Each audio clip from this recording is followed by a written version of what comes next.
Yo, yo, yo, what's going on, everybody? Welcome to a first look for MMOBomb.com. My name's Ethos, and today we're taking a look at the latest season of Apex Legends titled Escape. So I got already a little bit of time with this before it came out due to a EA preview event, and now that it's been out in the wild, I wanted to give it some time to really digest how basically the public has played the game and just to give my thoughts as an update for all of you who are curious about getting back into Apex Legends. There's been a lot of new changes, and some people have been asking, is it worth jumping back into? I'm gonna lay out a little bit of the new stuff that's in the game and lay out, what to expect, and if I recommend you re-downloading Apex Legends and getting back into it, or, how the season is shaping up so far.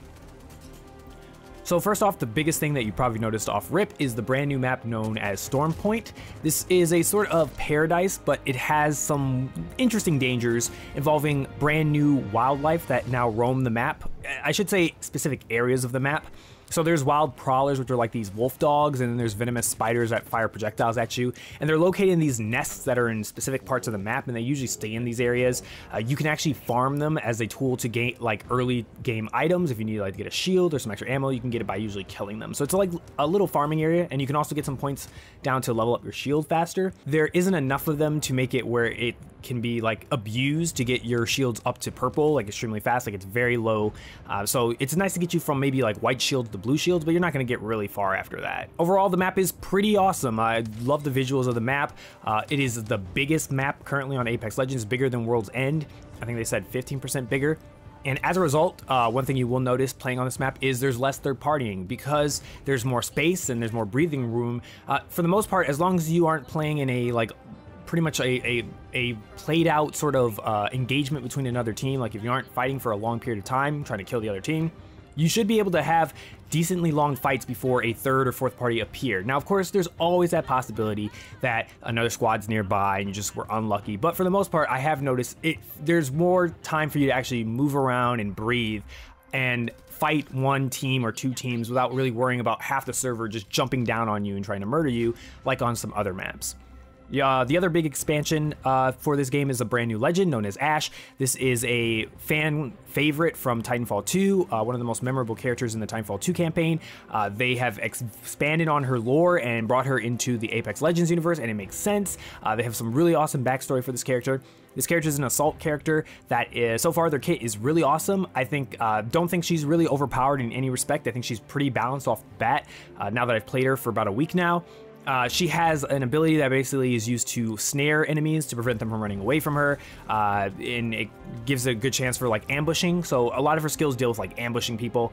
So her passive allows her also to mark death boxes and find the people that killed those people. So if you like playing aggressive playstyle or hunting other teams down, this character might be perfect for you. And finally, the last ability, which similar to Wraith, but it's a little bit different. Basically, it allows her to cut through space and just teleport basically a distance ahead of her.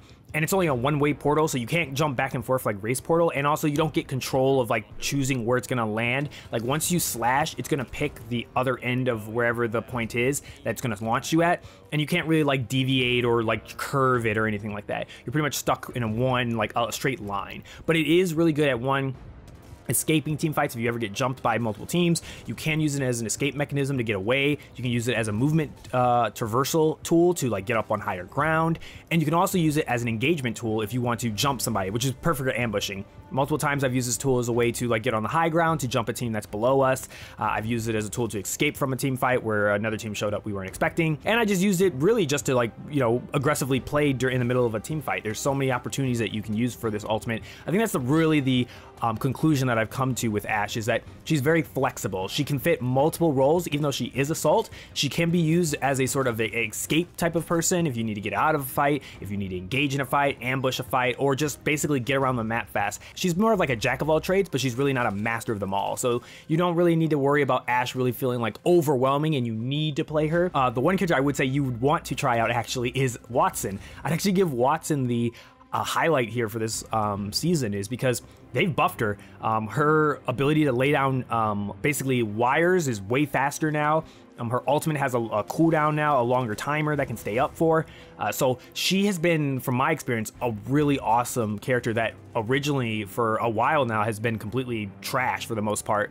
This latest buff has definitely pushed her up to the high tier, if not probably one of the best characters in Apex. So I do recommend, if you've never played Wattson, or you've given up on her for seasons past, to give her a shot. She's actually really good this season. Highly recommend her. And finally, the biggest #1 thing is, of course, the Car SMG. This is a brand new flexible SMG that's brought from Titanfall 2, another Titanfall 2 favorite. This was actually my favorite SMG from Titanfall 2. And the thing that makes this gun interesting is the Respawn team has said that they didn't want to just throw weapons into the table, the loot table, just because. They want to make sure each weapon has its own unique identity and two don't feel exactly the same. And the Car does that. The Car is basically somewhere in between the Volt and the Alternator, but I wouldn't say it's like better than any other SMG. I would even go as far to say I don't even think it's like the best SMG or like you have to use it.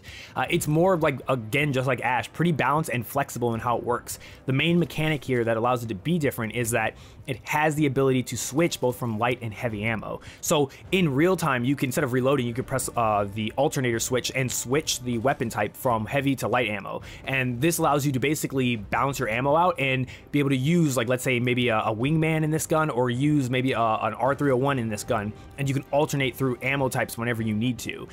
The other cool, amazing thing about this gun is it takes like any sort of extended mag for light or heavy. So even if you're using light ammo, you can actually still use a heavy mag for extending your bullet count. You can use it and you can mix and match it. So there's a lot of interesting things, and it just opens the loot pool where the Car SMG can potentially get leveled up faster than other guns, where you have to look for one specific type of ammo type in order for your gun to be good. This gun has two. So really a really great early game gun, mid game gun, but not that strong late game. But I would say as an early game gun, it is really good and start eliminating teams really early on. So overall though, I think the Car is excellent. Again, I'd have to give Respawn credit for the most part. It seems like for this update, they really didn't do anything too risky here, and adding something new to the game that potentially could break it. Everything's been pretty solid right now, and nothing has been feeling like a little bit too busted at this time. But we'll see, you know, as they tweak things and as they get more feedback as things go on. Of course, this wouldn't be any first look if we talk a little bit about the monetization. They did introduce a brand new Legendary Edition pack, which is like focused on a specific character. Loba's been chosen this time, and she looks just badass with this like arms dealer outfit. I purchased it. It's about $20, give or take. Again, this is a free-to-play game. You don't need to buy this, but if you are a Loba stan or you do love Loba or playing her, this is, in my opinion, this is like a must-need skin. It's probably one of my favorite skins for her. On top of that, you have the Battle Pass, which again, $10, or you can get the more expensive $25, like to get half, like a 25% through it off rip. This Battle Pass gives you pretty much everything you expect. 2 custom skins that are like actually reworked skins, a bunch of like recolored type skins, and of course you get a unique Prowler skin at the end that's reactive, so when you kill people with it, it changes and evolves. They do this every single season. Nothing really out of the ordinary of what you'd expect for a brand new season for Apex. And of course there's brand new ranked seasons which you can of course play. But overall, I have to say, Apex Legends Escape, pretty great. I do recommend it if you were a fan of Titanfall 2 and you liked Ash, to check her out. I think it's worth giving it a try. Of course, the only con about this right now this season that I have to give credit for is there are some bugs. Like, there are some serious server-related bugs with this game at this time. The update first went out the first day. I was getting disconnected constantly. Like, every other game I was getting disconnected and I had to reload back in. And there's been some weird UI stuff, like winning games I would get certain bugs. So there's been a couple of those things overall that you have to take care of. But overall, if you haven't played Apex Legends in a minute, I would recommend you picking it up and giving it a shot. And if you've been playing Apex Legends for forever, how long, and currently right now, this is more of what to expect, just some cool little updates and changes here with some good additions to the overall gameplay experience.